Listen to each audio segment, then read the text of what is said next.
नमस्कार, आप देख रहे हैं न्यूज़ 18 में हूं आपके साथ भावना नैयर। आगे बढ़े उससे पहले नजर डाल लेते हैं इस वक्त की टॉप हेडलाइंस पर। ऑपरेशन सिंदूर की सफलता के बाद सरकार ने बुलाई आज सर्वदलीय बैठक। पाकिस्तान और पीओके में आतंकी ठिकानों पर सटीक कार्रवाई की दी जाएगी जानकारी।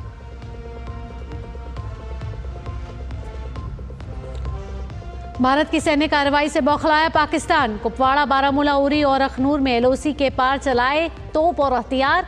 भारतीय सेना ने भी दिया करारा और मुंह तोड़ जवाब। झारखंड और बंगाल के कई शहरों में ईडी का छापा। बोकारो के फॉरेस्ट लैंड की अवैध खरीद बिक्री घोटाले से जुड़े दस्तावेज खंगाल रहे हैं अधिकारी। नेशनल हेराल्ड केस में आज दिल्ली के राउज एवेन्यू कोर्ट में होगी सुनवाई। सोनिया और राहुल गांधी समेत अन्य पक्षों की सुनी जाएगी दलील।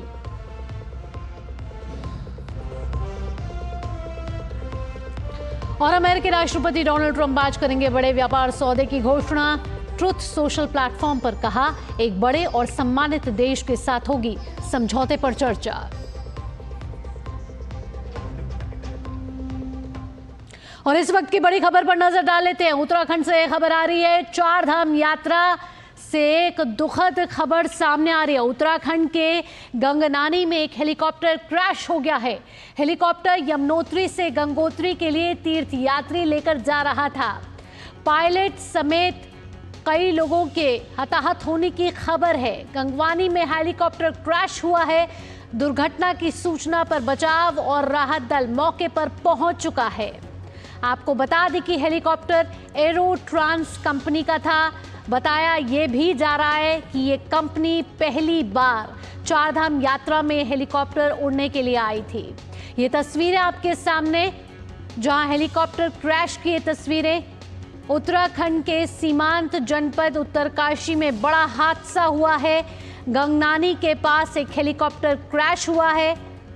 बताया जा रहा है कि कई यात्रियों के इसमें हताहत होने की खबर है।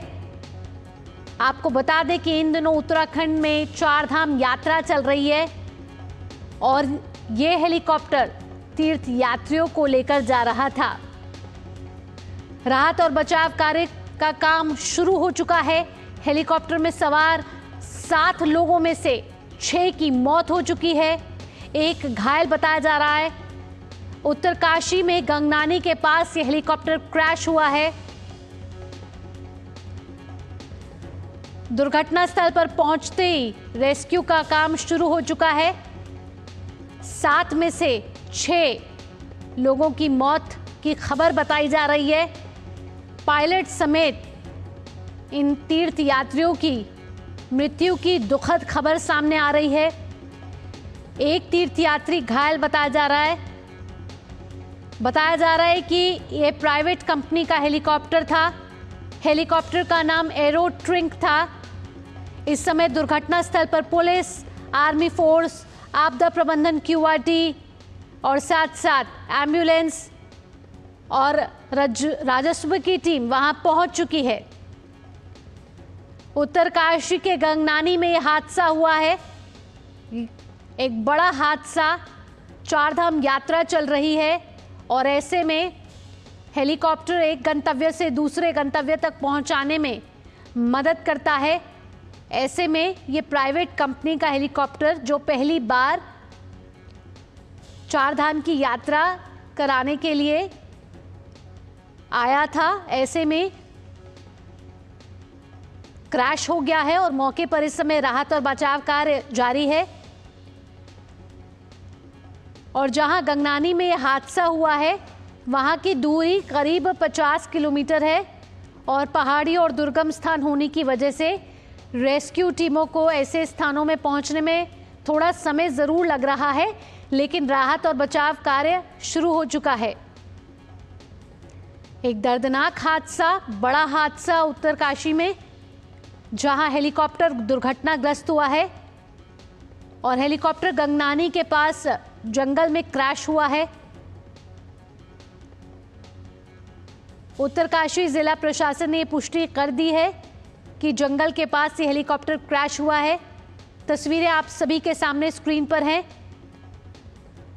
जहां बुरी तरीके से क्षतिग्रस्त हुआ है ये हेलीकॉप्टर। 7 तीर्थयात्री में से 6 तीर्थयात्रियों के मौत की खबर आ रही है। पायलट समेत इन तीर्थयात्रियों की मौत की खबर है। एक तीर्थयात्री के घायल होने की भी खबर आ रही है। 4 धाम यात्रा के 2 धाम हैं, ये यमुनोत्री और गंगोत्री, जो उत्तरकाशी जिले में आते हैं। और यमुनोत्री के लिए इस बार नया हेलीपैड बना है, जहां से तीर्थयात्री 4 धामों के लिए उड़ान भर सकते हैं। तो आपको बता दें कि एक बड़ा हादसा उत्तरकाशी के सीमांत जनपद उत्तरकाशी में हुआ है, जहां ये विजुअल सामने आ रहे हैं,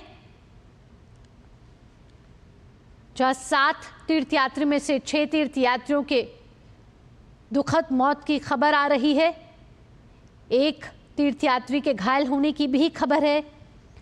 राहत और बचाव कार्य शुरू हो चुका है।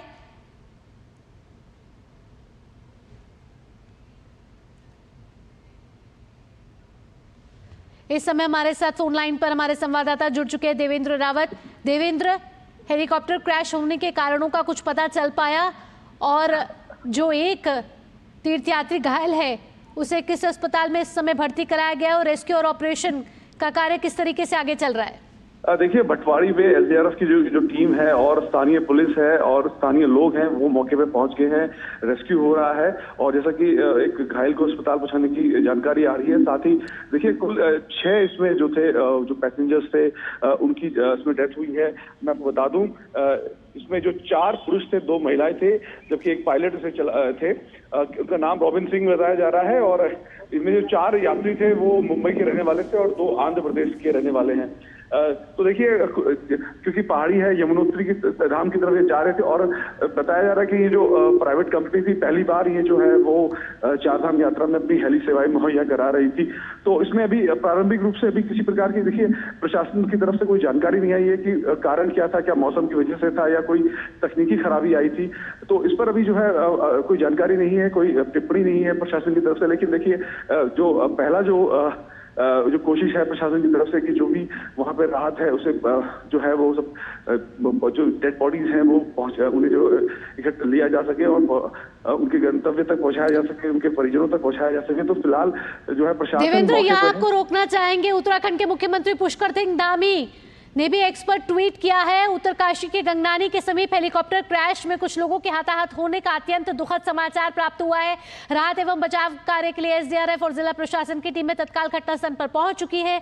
साथ ही पुष्कर सिंह धामी कह रहे हैं कि ईश्वर हादसे में दिवंगत हुए लोगों की आत्मा को श्री चरणों में स्थान एवं शोकाकुल परिजनों को ये असीम दुख सहन करने की शक्ति प्रदान करे। प्रशासन को घायलों को हर संभव सहायता पहुंचाने और हादसे की जांच के निर्देश दिए जा चुके हैं, और इस संबंध में लगातार अधिकारियों के संपर्क में है और हर स्थिति पर निगरानी रखी जा रही है। पुष्कर सिंह धामी का ये ट्वीट, जहां उत्तरकाशी में जो बड़ा हादसा हुआ है, गंगनानी के समीप जो हेलीकॉप्टर क्रैश हुआ है, जिसमें 7 तीर्थयात्रियों में से 6 तीर्थयात्रियों की मौत की खबर आ रही है। ऐसे में उत्तराखंड के मुख्यमंत्री पुष्कर सिंह धामी ये ट्वीट करते हुए कि शोकाकुल परिजनों को यह असीम दुख सहन करने की शक्ति प्रदान करे। साथ ही उन्होंने निर्देश दे दिए जांच के, और एसडीआरएफ और जिला प्रशासन की टीम तत्काल घटनास्थल पर पहुंच चुकी है। तो ये बड़ी खबर उत्तराखंड से, और हमारे संवाददाता भी लगातार हमारे साथ जुड़े हैं। जी बताइए, क्या अपडेट दे रहे हैं आप? देखिए भावना, जिस तरीके से ये पूरा ऑपरेशन चला है रेस्क्यू का, काबिल गौर है कि देखिए बहुत ही दुर्गम क्षेत्र था गंगनानी का ये क्षेत्र, और वहां पर एसडीआरएफ के लोग पहुंचते हैं और एक घायल को भी बचाते उसे अस्पताल की तरफ रवाना करते हैं। साथ ही जो बाकी डेड बॉडीज हैं उन्हें वो जो है उन्हें भी जो है वो सिक्योर करके जो है वो नीचे लाया जा रहा है और उनके परिजनों तक जो है पहुंचाने की कोशिश की जा रही है। तो काफी तौर पर जिस प्रकार त्वरित तरीके से प्रशासन की यहाँ पे कार्रवाई हुई है, पहाड़ी क्षेत्र होने के नाते, दुर्गम क्षेत्र होने के नाते काफी काबिल गौर है, और स्थानीय लोग भी वहां पे जो है पहुंचे थे। तो आप देख सकते हैं कि किस प्रकार से कोऑर्डिनेटेड तरीके से जो है बचाव कार्य हुआ है, और सरकार की तरफ से, जिला प्रशासन की तरफ से भी वहां पे त्वरित कार्रवाई हुई है। तो ऐसे जो घटनाएं होती है, इसमें पहुंचना काफी जो है कम से ये जो यात्रा चल रही है, ऐसे में भरोसा जो है लोगों का बढ़ता है। लेकिन देखिए, जिस प्रकार ये दुर्घटना घटी है, इसके कारण क्या थे, इस पर जो है प्रशासन आगे जो है जांच करेगा। तमाम जो तकनीकी और अन्य जो है चीजों को जो है वो खंगाला जाएगा और देखा जाएगा कि आखिर क्या कारण थे। क्योंकि देखिए ये पहली बार ये कंपनी आई है, हो सकता है कि टेरेन का और कई तरह का जो है अनुभव, कई सारी चीजें होती हैं जिसपे जो जांच के जो दायरे बढ़ते हैं उसमें पता चलता है। लेकिन देखिए फिलहाल जो अभी जब सरकार और प्रशासन के जो लोग हैं उनका जो मेन जो अभी इस फोकस है वो यही है कि जो घायल है उसे जो है अच्छी सुरक्षा जो है वो स्वास्थ्य की सेवाएं मिले और जो जिनकी डेड बॉडीज हैं जो लोग इसमें इस हादसे में जो है मृत हुए हैं उनके परिजनों तक उनका जो है वो पार्थिव शरीर पहुंचाया जा सके। तो सरकार का जो है प्रायोरिटी इस वक्त भावना यही है कि लोगों तक जो है उनके परिजनों की जो है वो डेड बॉडीज जो है वो पहुंचाई जा सके। कितने बजे का हादसा बताया जा रहा है देवेंद्र ये, और इस हेलीकॉप्टर ने कहां से उड़ान भरी थी? देखिए करीब ये 8:30 बजे करीब ये हादसा हुआ था और गंगानी और ये यमुनोत्री की तरफ जा रहा था जो हेलीकॉप्टर है। और लगातार जो है इस प्रकार की जो है हेली सेवाएं चलती रहती हैं गंगोत्री यमुनोत्री की तरफ भी। तो पूरी तरीके से देखिए शायद ऐसे बताया जा रहा है कि क्योंकि पहाड़ी क्षेत्र है और मौसम का भी कुछ जो है वो एक पक्ष रहता है जिसकी वजह से हादसे जो है इस प्रकार के हो जाते हैं। लेकिन दुर्गम क्षेत्र रहा है, इस पे जो है अभी हेलीकॉप्टर की कंपनी जो है उसकी तरफ से कोई बयान अभी आया नहीं है और प्रशासन ने अभी फिलहाल इस प्रकार पे इस हादसे पे जो है अभी जानकारी जो दी है वो केवल रेस्क्यू ऑपरेशन के जो है जो जानकारी जुटी है वही अभी तक पहुंचाई है। तो अभी इस पे जो है प्रशासन के अंदर से वेट किया जा रहा है, प्रशासन की तरफ से जो जानकारी आएगी उसके बाद स्पष्ट हो पाएगा कि आखिर ये हादसा क्यों हुआ था और कि क्या कारण रहे। भावना तो ये है जो उसके वेट एंड वॉच का इस वक्त जो है वो स्थिति है। जी भावना। हमारे साथ एक और संवाददाता हमारे साथ जुड़ चुके हैं उत्तरकाशी से, दिग्बीर बिष्ट। दिग्बीर, आपसे जानना चाहेंगे कि हेलीकॉप्टर जो है वो एक प्राइवेट कंपनी का था, एरो ट्रांस कंपनी का बताया जा रहा है और बताया ये भी जा रहा है कि ये कंपनी पहली बार चारधाम यात्रा में हेलीकॉप्टर उड़ने के लिए आई थी। ऐसे में क्या ये बताया जा रहा है कि किस वजह से ये क्रैश हुआ या तकनीकी कोई कारण था? जी भावना, आपको बता दूं ये गंगनानी एक जगह पड़ती है जो नाग देवता मंदिर है, संकीर्ण रास्ता है और जिसमें हेलीकॉप्टर अक्सर यहीं से गंगोत्री के लिए आया जाया करते हैं। और इसमें जो लगभग सुबह 9 बजे की घटना है, 9 बजे घटने के बाद जिस तरह से घटना हुई है तो इसमें ये बताया जा रहा है कि इसमें 7 लोग सवार थे। 7 लोगों में से 4 पुरुष और 2 महिलाएं थी और इसमें एक पायलट था। तो जिसमें ये बताया जा रहा है कि एक घायल है और 6 लोगों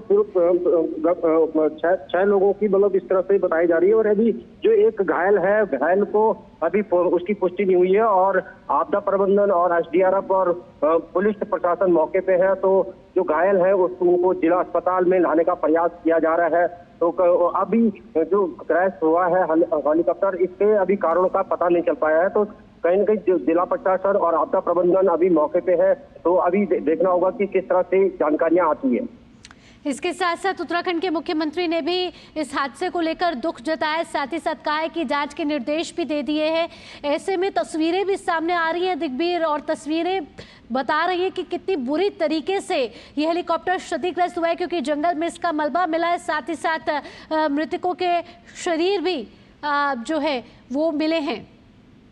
जी निश्चित ही, जिस तरह से जो घाटी है, घाटी पूरी संकीर्ण है और बीच में गंगा नदी है। नदी के बीचों बीच हेलीकॉप्टर यहाँ से आवाजाही करते हैं। तो कहीं न कहीं जो ये हादसा हुआ है, एक तो मौसम था, मौसम ने भी आज और कल मौसम उत्तरकाशी के लिए हाई अलर्ट तो जारी हुआ था। लेकिन अब जिस तरह से जो हेलीकॉप्टर चल रहे थे तो मौसम भी बिल्कुल बना हुआ था। तो जिस तरह से हादसा हुआ इसके भी कारणों का पता नहीं चल पाया। तो धीरे धीरे जो तस्वीरें है वो साफ होती नजर आएगी। किस तरीके से भी रेस्क्यू ऑपरेशन चल रहा है? हाँ जी, आपको बता दूं, जैसे ही घटना की जानकारी मिली तो स्थानीय लोग जो वहाँ पे 2-3 गांव हैं, सुक्की, जाला और ये पुरानी, इन जगहों पे जो गांव हैं और इन जगहों पे गांव है, तो इन्होंने सबसे पहले सूचना जिला प्रशासन की थी। जिला प्रशासन के बाद आपदा प्रबंधन और स्थानीय जो भटवाड़ी में जो आपदा की जो टीमें हैं और एनडीआरएफ की टीमें, एसडीआरएफ टीम मौके पर पहुंची है। उन्होंने तत्काल रेस्क्यू अभियान शुरू कर दिया था। और अब जिस तरह से जो ये हादसा हुआ है, अब इससे अब पता लगेगा कि हादसा का मुख्य कारण क्या रहा। क्या अभी हेलीकॉप्टर की जो बाकी की सेवाएं हैं वो चल रही है या कुछ समय के लिए उनको भी बंद कर दिया गया है? जी निश्चित, जैसे मौसम बना हुआ है तो मौसम से यही हेलीकॉप्टर इस तरफ आया था, लेकिन आज पहली उड़ान थी, लेकिन अभी तक कुछ तरह के हेलीकॉप्टर अभी दिख नहीं रहे। तो कहीं ना कहीं यह है कि जो मौसम बना हुआ है, मौसम से जो कि हवाई सेवाएं भी अभी नहीं हो पाएगी। चलिए, बहुत बहुत धन्यवाद दिग्बीर, आपका तमाम जानकारियां हम तक साझा करने के लिए। तो हमारे संवाददाता इस समय हमें बड़ा हादसा जो हुआ है उत्तराखंड के उत्तरकाशी में, उसके बारे में जानकारी दे रहे थे। आपको बता दें कि 30 अप्रैल से चारधाम की यात्रा शुरू हो चुकी है और ऐसे में गंगोत्री और यमुनोत्री में लगातार हेलीपैड की सर्विसेज ली जाती हैं, हेलीकॉप्टर की सेवाएं ली जाती हैं। ऐसे में एक बड़ा हादसा जिसमें 7 तीर्थयात्रियों में से 6 की मौत की खबर आ रही है, एक घायल बताया जा रहा है। रेस्क्यू ऑपरेशन शुरू हो चुका है। उत्तराखंड के मुख्यमंत्री पुष्कर सिंह धामी ने सभी मृतकों के जो बड़ा हादसा हुआ है उसके लिए दुख व्यक्त किया है, साथ ही साथ जांच के निर्देश भी दिए जा चुके हैं। यहाँ रुक रहे हैं छोटे से ब्रेक के लिए। न्यूज़ 10 में खबरों का सिलसिला यूं ही जारी रहेगा।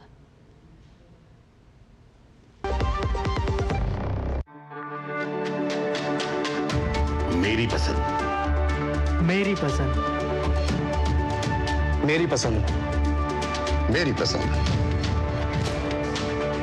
हमारी पसंद, हम सबकी पसंद। मजबूत देश का मजबूत सरिया हो गया स्टील। जो लक्ष्य चुना था समझ आने लगा है। GLA यूनिवर्सिटी, उच्च लक्ष्य की निश्चित प्राप्ति। ब्रेक के बाद आपका स्वागत है। भारत के ऑपरेशन सिंदूर की चर्चा इस समय दुनिया भर में हो रही है। प्रधानमंत्री ने जहां सेना के अदम्य साहस और शौर्य की सराहना की है, वहीं रक्षा मंत्री राजनाथ सिंह ने कहा है कि सेना ने पूरी सटीकता, सतर्कता और संवेदनशीलता के साथ ये कार्रवाई की है। 25 मिनट चले ऑपरेशन और जवाबी कार्रवाई में पाकिस्तान और पाकिस्तानी कब्जे वाले कश्मीर में 9 आतंकी ठिकानों को ध्वस्त कर दिया गया है। अब सरकार की ओर से आज सुबह, अब से कुछ देर बाद 11 बजे सभी राजनीतिक दलों की एक बैठक बुलाई गई है, जिसमें सरकार की ओर से उन्हें ऑपरेशन सिंदूर की जानकारी दी जाएगी। सरकार की ओर से बैठक में रक्षा मंत्री राजनाथ सिंह और गृह मंत्री अमित शाह के साथ संसदीय कार्य मंत्री किरण रिजिजू मौजूद होंगे। रक्षा मंत्री राजनाथ सिंह की अध्यक्षता और गृह मंत्री अमित शाह की उपस्थिति में होने वाली सर्वदलीय बैठक में एनसीपी के शरद पवार गुट की तरफ से सुप्रिया सूले, यूबीटी की संजय राउत, एकनाथ शिंदे की शिवसेना की तरफ से सांसद श्रीकांत शिंदे मौजूद रहेंगे। सभी दल के नेताओं ने भी पार्टी लाइन से हटकर ऑपरेशन सिंदूर की सराहना की है। पहलगाम आतंकी हमले के बाद सरकार की ओर से किसी भी कार्रवाई का विपक्ष की ओर से पहले ही समर्थन किया गया था। ऑपरेशन सिंदूर की तारीफ करते हुए कांग्रेस सहित अन्य विपक्षी दलों ने भारतीय सेना को पूरा समर्थन दिया है। ऑपरेशन सिंदूर ने दुनिया को कड़ा संदेश दिया है कि भारत कोई भी आतंकी हमला बर्दाश्त नहीं करेगा।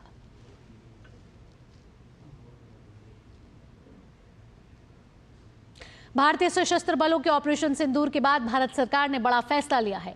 तीर्थ यात्रियों की सुरक्षा को लेकर करतारपुर साहिब कॉरिडोर को अगले आदेश तक बंद कर दिया गया है। श्रद्धालुओं को मौके से वापस भेज दिया गया है। जानकारी के अनुसार कॉरिडोर के जरिए 491 श्रद्धालुओं को करतारपुर साहिब जी के दर्शन करने की इजाजत मिली थी। संबंधित अधिकारियों ने यात्रियों की सुरक्षा को देखते हुए करतारपुर कॉरिडोर को बंद करने का ऐलान किया है। अगले आदेश नहीं आने तक ये कॉरिडोर बंद रहेगा। ऑपरेशन सिंदूर ने पाकिस्तान को एक ऐसा दंश दिया है जो नासूर बनकर उसके दिल में हमेशा के लिए रहने वाला है। भारतीय सीमा से सटे पूर्वी हवाई क्षेत्र को पाकिस्तान ने बंद कर दिया है।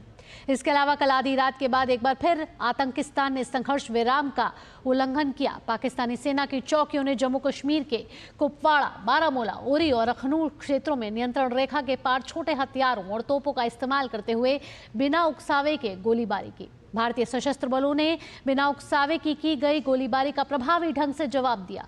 आम नागरिकों के घरों को काफी नुकसान हुआ है। स्थानीय लोगों ने बताया कि किस तरह पाकिस्तान की ओर से ये गोलीबारी कल रात 1:30 बजे से शुरू हुई थी। वे कल रात को भाग गए थे। डर की वजह से वे आज सुबह वापस आ रहे हैं।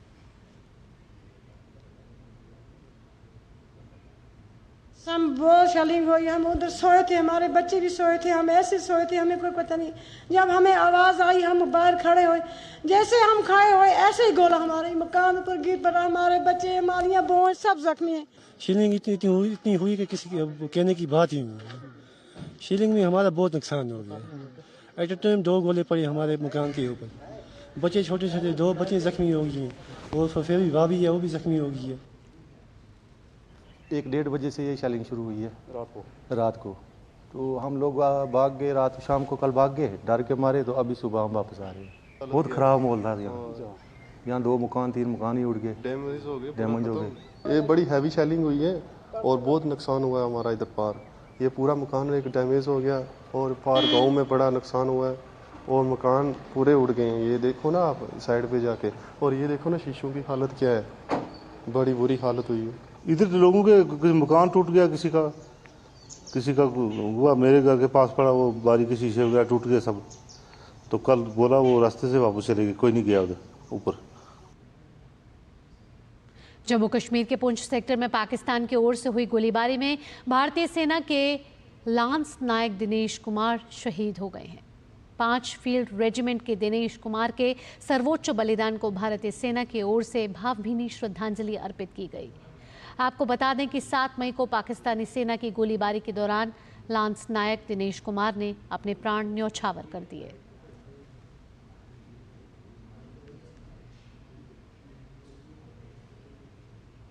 आतंकियों के जनाजे पर मातम मना रहा है इस समय पाकिस्तान। जी हां, आतंकियों के जनाजे में पाक सेना के कई अफसर शामिल हुए हैं। तस्वीरों के जरिए आप देख रहे हैं कि आतंकियों की मौत पर अफसरों की हमदर्दी साफ देखने को मिल रही है। वो आतंकियों की मौत पर आंसू बहा रहे हैं, श्रद्धांजलि दे रहे हैं। पाकिस्तानी ध्वज में रखे दिखाई दिए हैं आतंकियों के शव, और तो और सैन्य सम्मान के साथ आतंकियों को सुपुर्दे खाक किया जा रहा है। आतंकी हाफिज अब्दुल रऊफ ने नमाजे जनाजा भी पढ़ा है।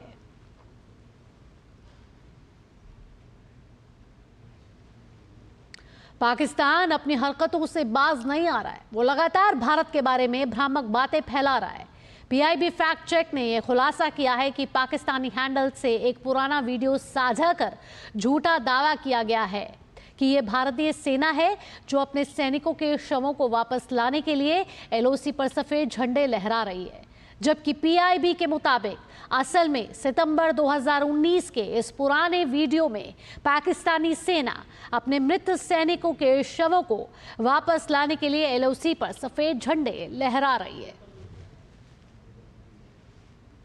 पहलगाम आतंकी हमले में शहीद हुए मधुसूदन राव के परिजनों ने ऑपरेशन सिंदूर के लिए प्रधानमंत्री नरेंद्र मोदी का आभार व्यक्त किया है।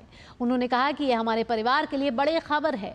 आतंकियों को बाहर निकालने के लिए हम प्रधानमंत्री मोदी के शुक्रगुजार हैं। वहीं मधुसूदन राव की एक अन्य परिजन ने कहा कि ऑपरेशन का नाम ही सब कुछ कह डालता है।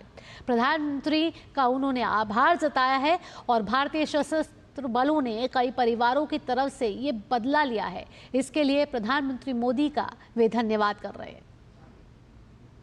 There was an operation Sindoor was happened in the last night, which was taken the revenge of our 27 families.